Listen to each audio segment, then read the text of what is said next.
Hello students, हम बात करेंगे यहाँ पे क्लास 12 फिजिक्स के chapter number second electric potential and capacitance के फॉर्मूलाज के बारे में। ठीक है, तो हमने पार्ट 4 तक कवर कर लिया था। अब हम बात करेंगे इसके आगे के फॉर्मूलाज।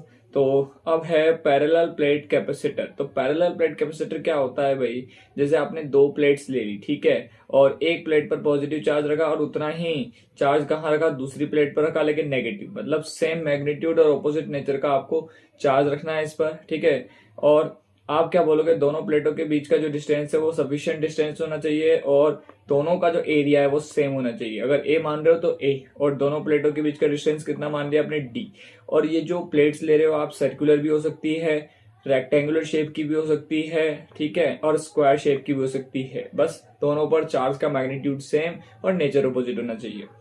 तो हमने यहाँ देखो डायग्राम भी बनाया हुआ है। दो प्लेट्स ले रखी है जिन पर एक पर कैपिटल क्यू चार्ज, एक पर माइनस कैपिटल क्यू चार्ज, है ना, और डी डिस्टेंस है। एरिया जो है वो हम यहाँ पे ए कंसीडर कर लेंगे कि दोनों प्लेट का एरिया ए है, इसका भी ए है, इसका भी ए है, और फॉर्मूले में किसी भी एक का एरिया हम ले लेंगे। तो हमारा फॉर्मूला आएगा कैपेसिटेंस का C equals to A epsilon naught by D, जहां A area of any plate, epsilon naught permittivity of free space. इस कैपेसिटर के बीच में भी क्या है? फ्री स्पेस और वैक्यूम है, तब की बात कर रहे हैं, और डी इन दोनों प्लेटों के बीच का डिस्टेंस है।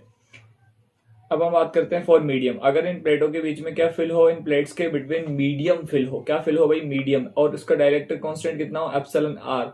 तो जो सीएम का फॉर्मूला होगा या कैपेसिटेंस का फॉर्मूला होगा उसको सीएम बोलेंगे, और A epsilon naught epsilon R by D इसका फॉर्मूला रहेगा, A epsilon naught epsilon R by D, क्योंकि यहाँ पे ए एप्सिलॉन बाई डी आता है और एप्सिलॉन को हमने क्या लिख दिया? एप्सिलॉन नॉट एप्सिलॉन आर और अपॉन डी। ठीक है।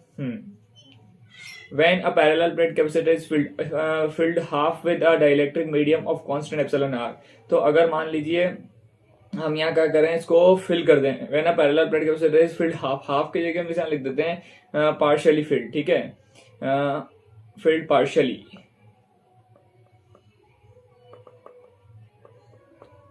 Filled partially, okay, with a dielectric medium of constant epsilon R. तो हमने एक यहाँ पे पैरेलल प्लेट कैपेसिटर ले लिया और उसको पार्शियली हमने एप्सिलॉन आर डाइलेक्ट्रिक मीडियम के डाइलेक्ट्रिक कांस्टेंट वाले मीडियम से फिल कर दिया है। तो हमारे पास जो कैपेसिटेंस का फॉर्मूला होगा वो होगा C equals to A epsilon naught upon D minus T plus T upon epsilon R. ये फॉर्मूला रहेगा। फॉर्मूला को याद रखना, अच्छा फॉर्मूला है ना, और ये इससे न्यूमेरिकल आते हैं। तो C equals to A epsilon naught upon D minus T plus T upon epsilon R. T यहाँ पे ये जो मीडियम आपने फिल करा है ना पार्शियली, इसका थिकनेस है। ठीक है, जैसे ये आपने पैरेलल प्लेट लिया, पैरेलल प्लेट कैपेसिटर लिया और ये मीडियम फिल करा है, तो इसका थिकनेस है ये टी, और डी तो डिस्टेंस है ही सही। ठीक है, तो ये बात ध्यान रखिए, टी थिकनेस है यहाँ पे जो भी आपने मीडियम फिल करा है, बाकी चीजें हमें पता है क्या है। फिर हम बात करेंगे कैपेसिटेंस व्हेन कंडक्टर प्लेट्स। अगर आपने दोनों प्लेट्स के बीच में, पैरेलल प्लेट कैपेसिटर के दोनों प्लेट्स के बीच में यहाँ पे कंडक्टर फिल कर दिया। क्या फिल कर दिया? कंडक्टर, मतलब मेटल फिल कर दिया। तो यहाँ पे जो एप्सिलॉन आर की वैल्यू हो जाएगी ना वो इनफाइनाइट हो जाएगी। तो ये जो फॉर्मूला था हमारे पास, इस फॉर्मूले में इसकी वैल्यू इनफाइनाइट हो जाएगी, तो ये 1 अपॉन इनफाइनाइट, ये वाली टर्म जीरो हो जाएगी। तो हमारे पास ओनली फॉर्मूला रह जाएगा C equals to A epsilon naught upon D minus T. तो C equals to A epsilon naught upon D minus T direct लिखा हुआ है, तो ये फॉर्मूला आप डायरेक्ट ध्यान रख सकते हैं अगर मेटल फिल हो, कंडक्टर फिल हो। फिर हम बात करेंगे इसी में parallel plate capacitor filled with different dielectric of different thickness. ठीक है, parallel plate capacitor filled with different dielectric of different thickness. ठीक है, मतलब आपने कंप्लीटली फिल करा हुआ है और अलग अलग थिकनेस के मीडियम जो है ना वो फिल करे हुए हैं आपने, अलग अलग थिकनेस के T1 T2 T3, और इनका मीडियम भी अलग अलग है, epsilon R1 epsilon R2 epsilon R3 and epsilon Rn, इस तरीके से। तो फॉर्मूला क्या रहेगा कैपेसिटेंस का? कैपेसिटेंस का फॉर्मूला रहेगा C equals to A epsilon naught upon T1 upon epsilon R1 plus T2 upon epsilon R2 plus dot dot dot Tn upon epsilon Rn। तो ये C का फॉर्मूला बन गया हमारे पास, A epsilon naught upon T1 upon epsilon R1 plus T2 upon epsilon R2 plus dot dot dot Tn upon epsilon Rn। ये capacitance का formula है कंप्लीटली फिल के लिए। अब इसमें क्या हो? फॉर पार्शियली फिल्ड हो विद डिफरेंट मीडियम हो, मतलब आपने इन प्लेटों के बीच में क्या है, डिफरेंट मीडियम्स फिल कर दिए एन तक, लेकिन हम थोड़ा गैप छोड़ दिया, इधर भी छोड़ दिया एयर, इधर भी छोड़ दिया एयर, तो एयर भी है और मीडियम भी फिल है अलग अलग पार्शियली। तो फॉर्मूला रहेगा C equals to A epsilon naught upon D minus bracket T1 plus T2 plus Tn। तो एक तो पोर्शन हो गया A epsilon naught upon D minus bracket T1 plus T2 plus dot dot Tn, एक तो ये, फिर प्लस वही T1 upon epsilon R1 plus C2 upon epsilon R2 plus dot dot Tn upon epsilon R। ये तब है जब आपने दो प्लेटें ले रखी है, ठीक है, इसमें आपने यहाँ पे एक मीडियम फिल कर दिया एप्सिलॉन R1 का, T1 thickness, T2 thickness epsilon R2 का, और ऐसे ही करते करते एप्सिलॉन Rn का, और यहाँ पे भी एयर है, थोड़ा सा गैप इधर, और इधर भी साइड भी एयर है, मतलब एयर भी जब हो तो उस केस में है ये वाली बात, ठीक है। अब आता है combination of capacitors. Combination of capacitors की बात करते हैं तो भाई कॉम्बिनेशन ऑफ कैपेसिटर दो टाइप के होंगे, सीरीज कॉम्बिनेशन, पैरेलल कॉम्बिनेशन। तो सीरीज कॉम्बिनेशन में जो हमारे पास फॉर्मूला आता है इक्विवेलेंट कैपेसिटेंस का, जैसे मान लीजिए आपने तीन कैपेसिटर ले रखे हैं सीरीज में, एक C1, C2, C3। सीरीज मतलब क्या कि जब इस कैपेसिटर की दूसरी प्लेट अगले वाले कैपेसिटर की पहली प्लेट से, फिर इस सेकंड कैपेसिटर की दूसरी प्लेट अगले वाले कैपेसिटर की, या फाइनल कैपेसिटर की फर्स्ट प्लेट से, और इस फाइनल कैपेसिटर की सेकंड प्लेट जो है वो बैटरी या सेल के नेगेटिव टर्मिनल से, और फर्स्ट वाले कैपेसिटर की फर्स्ट प्लेट बैटरी या सेल के प्लस से जुड़ी हुई हो, कनेक्टेड हो। This type of combination is called series combination. Okay, series combination में जो है हर एक कैपेसिटर पर चार्ज का मैग्नीट्यूड सेम होता है, ठीक है, चार्ज का मैग्नीट्यूड सेम होता है, पोटेंशियल डिफरेंस डिफरेंट हो सकता है, मतलब होता है बोल सकते हैं, ठीक है। C1, C2, C3 अलग अलग कैपेसिटेंस है, ठीक। तो इस केस में जो हमारे पास इक्विवेलेंट कैपेसिटेंस आएगा, ठीक है, इक्विवेलेंट कैपेसिटेंस का फॉर्मूला बनेगा पहले तो 1/CS equals to 1/C1 plus 1/C2 plus dot dot dot 1/CN। तो अभी तीन के लिए बात करिए तो 1/CS equals to 1/C1 plus 1/C2 plus 1/C3। और एन कैपेसिटर्स की बात करें तो 1/CS equals to 1/C1 plus 1/C2 plus dot dot dot 1/CN। ये एन कैपेसिटर्स के लिए है। और अगर सारे कैपेसिटर्स आइडेंटिकल हो, इसका कैपेसिटेंस C, इसका C, इसका C, तो ये 1/C plus 1/C plus 1/C n times है, तो ये हो जाएगा n/C, और CS आ जाएगा हमारा C/n। ओके, देख लीजिए, if C1 equals to C2 equals to Cn equals to C, then 1/CS equals to 1/C plus 1/C plus 1/C n times। Okay, n times लिखा हुआ है यहाँ, तो ये 1/CES कितना आ जाएगा, n/C आ जाएगा। यहाँ हम लिख भी सकते हैं n टाइम्स। ओके, नाउ हमारे पास क्या आ गया, 1/CS n/C, CS आ गया C/n।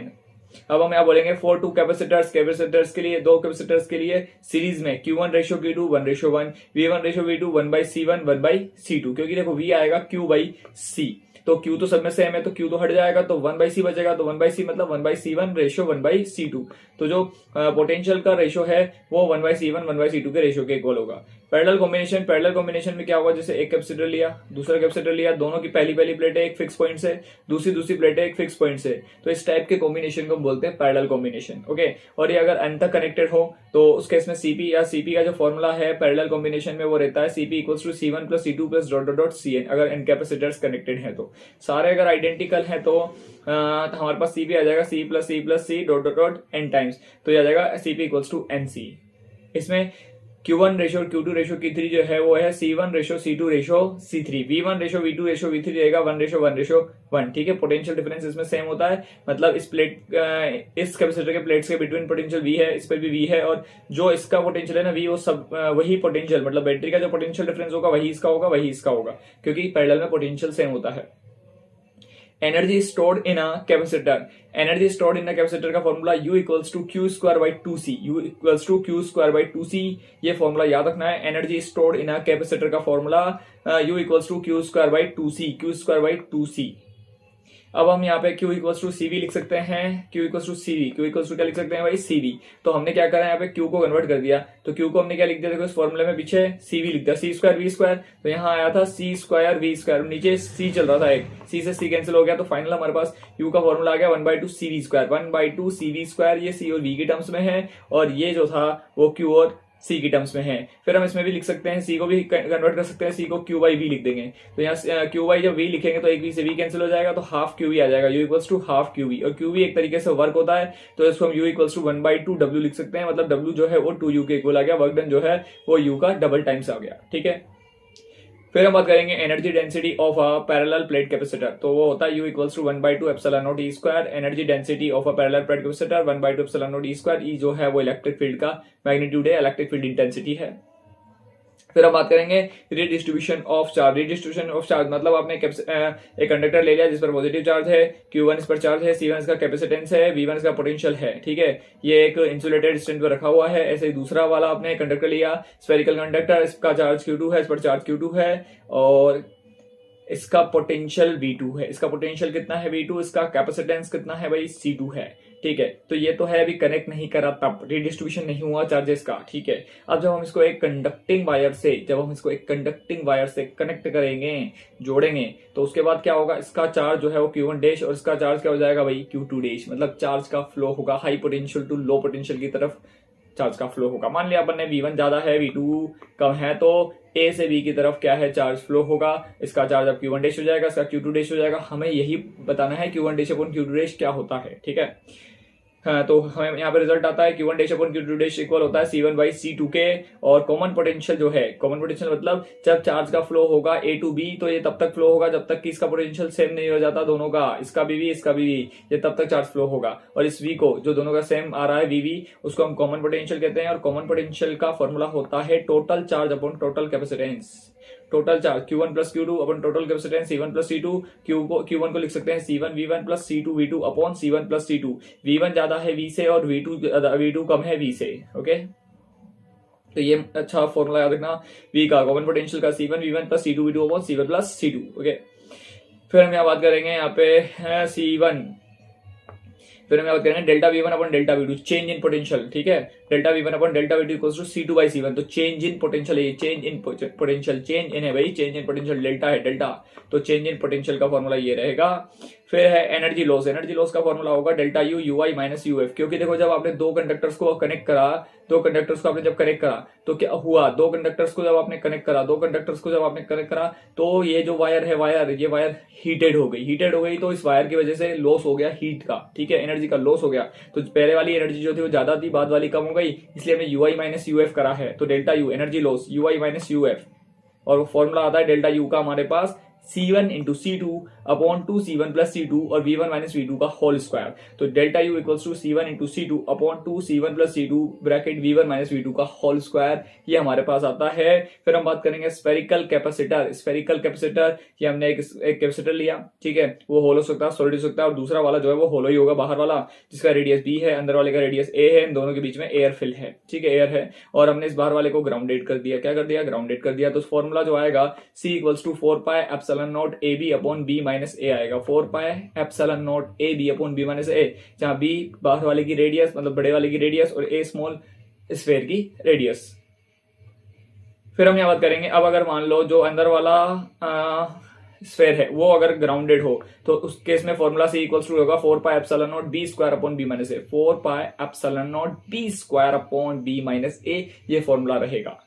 फिर हम बात करेंगे सिलेंड्रिकल कैपेसिटर, एक अंदर सिलेंडर है वो होल हो सकता है, सॉलिड हो सकता है, उसके बाहर एक और सिलेंडर है वो होलो ही रहेगा, वो इस तरीके से। और बाहर वाला सिलेंडर क्या ग्राउंडेड है, L इसका लेंथ है, B इसका रेडियस है बाहर वाले का, A अंदर वाले का रेडियस है। तो C का फॉर्मूला, कैपेसिटेंस का formula C equals to 2 pi epsilon naught L upon ln B by A।